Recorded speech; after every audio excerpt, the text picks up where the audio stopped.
Shalom, Bapak Ibu Saudara yang terkasih dalam Tuhan. Pagi hari ini kita bersyukur boleh menikmati anugerah Tuhan, kebaikan Tuhan, kemurahan Tuhan di dalam hidup kita.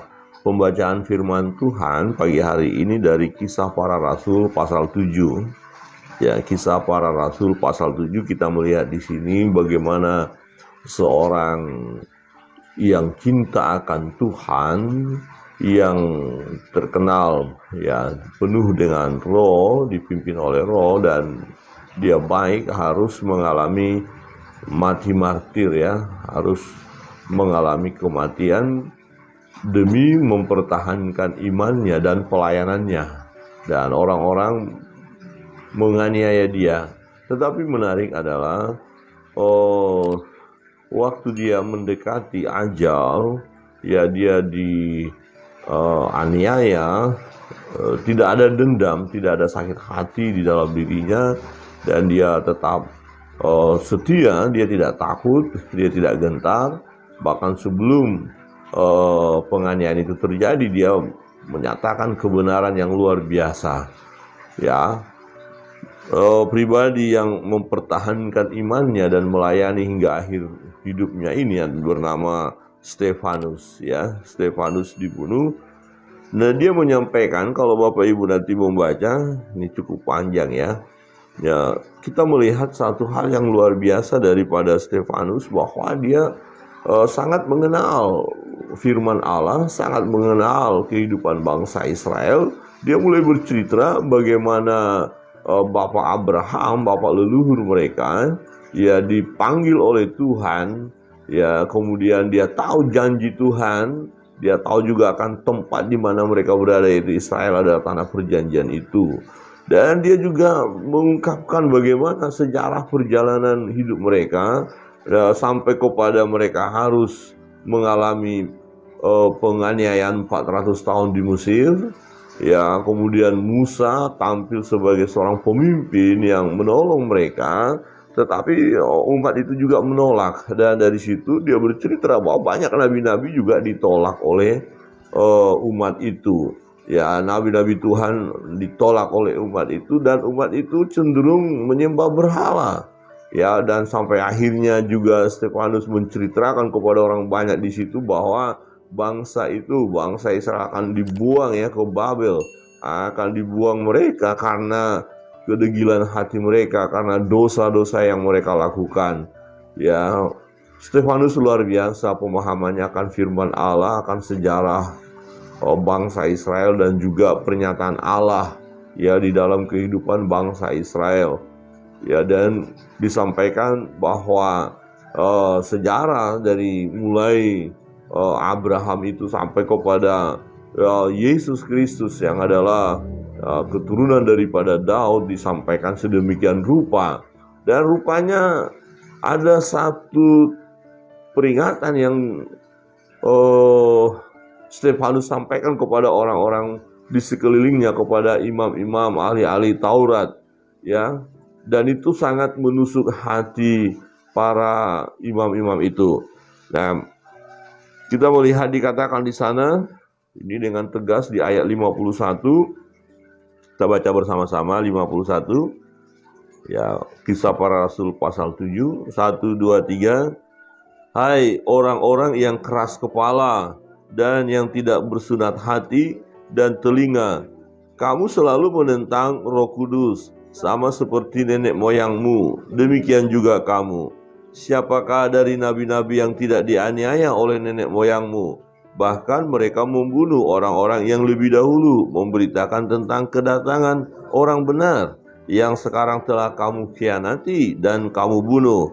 Kamu telah menerima hukum Taurat yang disampaikan oleh malaikat-malaikat, akan tetapi kamu tidak menurutinya. Jadi Stefanus langsung to the point menyerang mereka, atau menegur mereka, mengingatkan mereka bahwa mereka adalah orang-orang yang keras kepala ya. Ya, keras kepala, tidak mau taat, tidak mau mendengar firman, tetapi merasa diri mereka adalah orang beriman. Ya, dan di sini Stefanus menunjukkan imannya ya. Menunjukkan betapa dia sungguh percaya kepada Yesus. dia percaya kepada Tuhan, dia sungguh-sungguh sebagai pengikut Kristus. Nah, oleh karena pernyataan daripada Stefanus membuat orang-orang di sekelilingnya, secara para imam-imam marah ya, tidak suka, dan mereka kemudian berusaha untuk membunuhnya. Maka kita lihat di ayat 54. Firman Tuhan berbunyi demikian. Ketika anggota-anggota mahkamah agama itu mendengar semuanya itu, sangat tertusuk hati mereka, maka mereka menyambutnya dengan gertakan gigi ya. Sangat tertusuk hati mereka. Wah, ini panas hati mereka. Stefanus kok berani ngomong begitu sama kita ya. Waduh, ini nyakitin hati nih, kira-kira gitu. Karena memang benar, mahkamah agama, para imam, ahli-ahli Taurat, orang Saduki, ya, yang merasa diri mereka golongan yang lebih hebat, dan mereka lah pelaku daripada penganiayaan kepada Yesus, ya, yang mereka lah yang menyalibkan Yesus, ya, dan mereka juga yang hatinya keras, hatinya degil, dan tidak mau percaya kepada Yesus, dan mereka inilah yang terus berusaha menghambat supaya rasul-rasul jangan memberitahukan tentang nama itu, supaya jangan mengajar di dalam nama Yesus, supaya tidak menyebarkan kebenaran itu. Ya, mereka sangat tertusuk hati mereka ketika Stefanus menyampaikan semuanya. Ini luar biasa, Stefanus menyampaikan akan kebenaran itu luar biasa ya.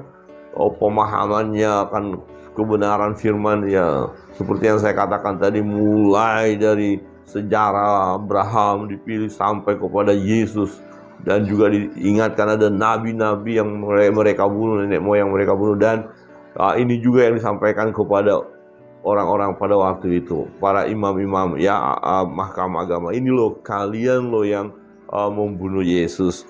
Nah, tetapi Stefanus, ayat 55, tetapi Stefanus yang penuh dengan Roh Kudus menatap ke langit, lalu melihat kemuliaan Allah, dan Yesus berdiri di sebelah kanan Allah.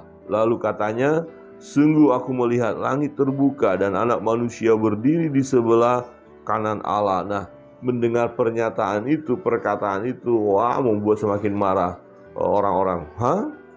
Anak Manusia berdiri di sebelah kanan Allah. Ya, Anak Manusia mereka paham semua, mereka mengerti apa yang dimaksud Anak Manusia, yaitu mengacu kepada Yesus, dan itu Yesus. Ya, jadi waktu Stefanus berkata, ya, aku melihat langit terbuka dan Anak Manusia berdiri di sebelah kanan Allah, ya, dia berkata bahwa Yesus, dia lihat Yesus ada bersama dengan Allah, begitu ya. Apa reaksi orang-orang ya?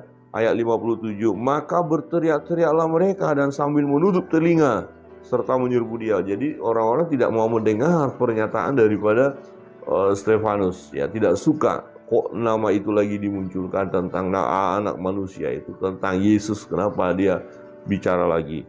Kemudian mereka mulai marah, tak terkendali, ya, dengan kata lain mungkin kira-kira begini, ini Stefanus ini layak dihukum karena dia sudah melecehkan agama kita, kira-kira begitu. Stefanus melecehkan agama kita, penistaan agama ini, seret dia, ya, hukum dia. Nah, ayat 58, mereka menyeret dia keluar kota lalu melemparinya, dan saksi-saksi meletakkan jubah mereka di depan kaki seorang muda yang bernama Saulus. Sedang mereka melemparinya, Stefanus berdoa, katanya, ya Tuhan Yesus, terimalah rohku.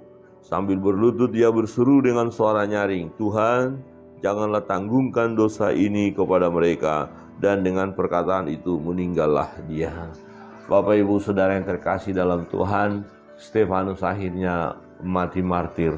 Stefanus mati di tangan orang-orang berdosa itu yang menganiaya dia, yang melempari dengan batu. Tetapi ada hal yang perlu kita teladani daripada Stefanus. Yang pertama, ya, dia berani menyatakan kebenaran, ya, pemahamannya akan kebenaran firman Tuhan. Nanti Bapak Ibu bisa membaca Kisah Para Rasul pasal 7 ayat 1 mulai ya, 1 terus, bagaimana dia memaparkan semuanya, ya, tentang keberadaan Allah, tentang keberadaan umat manusia, tentang keberadaan bangsa Israel. Dia paparkan sedemikian rupa. Jadi pengenalannya akan kebenaran luar biasa. Dan oleh karena dia tahu hal itu, dia ungkapkan, ya, dia berani bersaksi. Bapak, Ibu, dan saudari terkasih dalam Tuhan, pengenalan kita akan Tuhan, pemahaman kita akan kebenaran tidak boleh hanya untuk diri kita saja, tetapi kita harus berani memberitakannya, kita harus berani mengungkapkannya, sekalipun situasi tidak nyaman, ya, penuh dengan ancaman. Nah, Stefanus, dia menyampaikan hal itu di dalam kerumunan orang-orang yang hendak menganiaya dia. Tetapi dia tetap menyatakan kebenaran dengan berani. Dia tidak berkompromi, ya, demi menyelamatkan diri sendiri, ya, berkompromi, tidak. Ya, kadang-kadang kita bisa terjebak dalam situasi seperti itu. Daripada saya mati, daripada mati konyol, daripada dianiaya, udahlah kita berdiam saja, tidak usah menyatakan kebenaran. Nah, itu bisa kita terjebak dalam situasi seperti itu. Tetapi sebagai anak-anak Tuhan, ya, yang sungguh percaya kepada Tuhan, kita nggak boleh mengambil sikap seperti itu, berdiam demi keamanan kita. Tidak usah bersaksi supaya kita tetap nyaman, tidak. Kita harus dengan berani menyatakan kebenaran, ya, yang sudah kita terima, yang sudah kita miliki. Jadi kesaksian kita bukanlah kesaksian palsu, tapi kesaksian yang benar. Dan itu berkenan kepada Tuhan, itu menyenangkan hati Tuhan. Nah, yang kedua, Bapak, Ibu, Saudara yang terkasih dalam Tuhan, di dalam situasi penganiayaan itu, dia diseret, dilempari dengan batu, ya. Dia tidak melawan, saudara. Dia tidak membalas, dia tidak lari terbirit-birit menyelamatkan diri, tidak. Dia berserah kepada Tuhan dan dia hanya berdoa. Dan menarik doanya apa? Ya, dia berkata, "Ya Tuhan, ya Tuhan Yesus, terimalah rohku." Jadi ada kesiapan untuk menghadapi tantangan, menghadapi kematian, karena dia tahu bahwa dia akan bersama-sama dengan Tuhan Yesus. Ya, jadi dia tidak teriak, aduh sakit kepalaku, aduh dilempar, aduh luka, kalian ada tolong, enggak. Dia hanya berdoa dan berseru, "Ya Tuhan Yesus, terimalah rohku." Jadi satu sikap yang tenang menghadapi maut, satu tindakan yang luar biasa, dan doa yang sangat mulia. Jadi tidak ada kegentaran yang akan membuat dia meninggalkan imannya, tidak. Wah, ini luar biasa. Stefanus mati martir. Dia berdoa dan menyerahkan, ya, hidupnya hanya kepada Tuhan, menyerahkan nyawanya hanya kepada Tuhan, dan artinya dia siap mati. "Tuhan Yesus, terimalah rohku." Ya, ini hal yang perlu kita teladani. Nah, seringkali kita tidak berani bersaksi karena apa? Takut mati, saudara.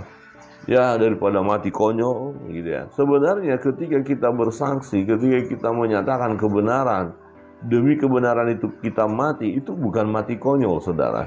Itu bukan mati konyol, itu kematian yang sangat berharga, yang sangat mulia, dan itu nilainya sangat tinggi, saudara. Ya, kematian orang karena kebenaran itu sesuatu yang luar biasa. Ya, yang berikut, yang ketiga, teladan daripada Stefanus adalah di dalam menghadapi maut, menghadapi, ya, serangan itu dari saudara-saudara yang ada di sekelilingnya, dalam menghadapi lemparan-lemparan batu, aniaya, caci maki itu, wow, dia tidak ada rasa ingin membalas, tidak ada kata hujat yang keluar dari mulutnya, melainkan apa? Belas kasihan dan mohon pengampunan daripada Tuhan. Ya, sambil berlutut, ayat 60, sambil berlutut ia berseru dengan suara nyaring, "Tuhan, janganlah tanggungkan dosa ini kepada mereka." Dan dengan perkataan itu meninggallah ia. Janganlah tanggungkan dosa ini kepada mereka. Berbeda dengan doa-doa yang kalau seseorang dengan pengenalan akan Allah tidak benar, ya. Kalau misalnya kita dianiaya, kita bisa berdoa secara manusia, "Tuhan, biarlah orang ini dilenyapkan aja lah. Tuhan, kasih hukuman kah, apakah orang ini sudah menganiaya saya. Bertindaklah Tuhan, ya, supaya orang-orang ini binasa." Nah, itu manusiawi, kita bisa seperti itu. Tetapi Tidak seperti itu yang harus kita lakukan. Yang kita harus lakukan adalah seperti apa yang dilakukan oleh Stefanus. Nah, apa yang dibuat oleh Stefanus? Dia berlutut, ya, dia berlutut, berdoa, berseru dengan suara nyaring, Tuhan, janganlah tanggungkan dosa ini kepada mereka. Janganlah mereka akan menanggung dosa. Artinya gini, kalau dosa-dosa mereka ditanggungkan kepada mereka, ya binasalah mereka. Ya, jadi ada doa yang luar biasa dari Stefanus supaya jangan ditanggungkan dosa itu kepada mereka. Artinya supaya mereka itu nanti akan sadar akan dosa-dosa mereka dan ada kesempatan untuk mereka bertobat. Jadi hanya dengan pertobatan mereka akan luput dari akibat perbuatan mereka, dosa mereka itu. Jadi doanya Stefanus supaya mereka tidak menanggungkan dosa itu kepada mereka. Ya, yang kata lain supaya ada kesempatan buat mereka untuk bertobat. Nah, Bapak Ibu Saudara yang terkasih dalam Tuhan, adakah kita punya keberanian seperti itu, kesiapan kalau kita dianiaya orang lain, kita tidak membalas dengan aniaya, tidak kita balas dengan kemarahan atau balas dendam, tetapi kita mau berdoa juga buat mereka, Tuhan ampuni mereka Tuhan. Ya, jangan sampai dosa-dosa yang mereka lakukan tertanggung buat mereka. Biarlah mereka memperoleh belas kasihan daripada Tuhan. Tuhan memberikan waktu kepada mereka bertobat supaya mereka datang kepada Tuhan Yesus sehingga mereka selamat. Wah, ini sesuatu yang luar biasa. Kita perlu meneladaninya. Bapak Ibu Saudara yang terkasih dalam Tuhan, satu orang ini yang luar biasa ya. Bapak Stefanus adalah orang yang sungguh luar biasa. Pemahamannya akan kebenaran firman Allah luar biasa dan dia berani menyaksikannya. Ya, walaupun dia sedang dalam keadaan dia sedang dikumpulkan, apa dia ada banyak orang berkumpul untuk menganiaya dia. Ya, dia hendak dianiaya waktu itu, tapi dia tetap bercerita tentang kebenaran. Mari kita ceritakan kebenaran apapun situasi yang ada, ya, kondisi yang ada. Dan yang kedua, kita melihat bagaimana ketika dia diseret, kemudian dilempar dengan batu, dia tidak melawan, dia tidak ketakutan yang luar biasa. Dia tidak menyangkal imannya, melainkan dia siap mati dan menyerahkan rohnya kepada Tuhan. Jadi kita harus menyerahkan terus hidup kita kepada Tuhan. Ya, bahkan kalaupun akhirnya akan mati demi kebenaran, demi firman Allah, jangan takut. Kita mau berdoa seperti doa Stefanus, Tuhan Yesus, aku serahkan, terimalah rohku, atau aku serahkan rohku kepadamu, terimalah rohku. Artinya siap mati, ya, siap meninggal. Jadi kita jangan takut tentang kematian.